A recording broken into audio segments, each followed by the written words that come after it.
kawan, tarikan surau sumbayang jamaah, kita di surau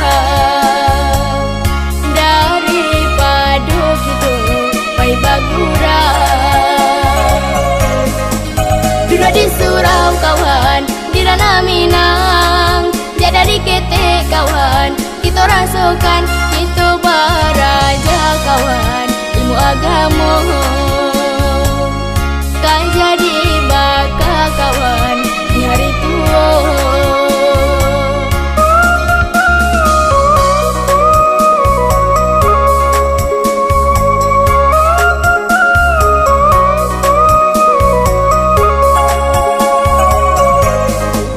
Balikkan surau, marilah kita tarikan surau kawan, bersama-sama surau Rami Pagan Nagari, surau Langang bencana datang.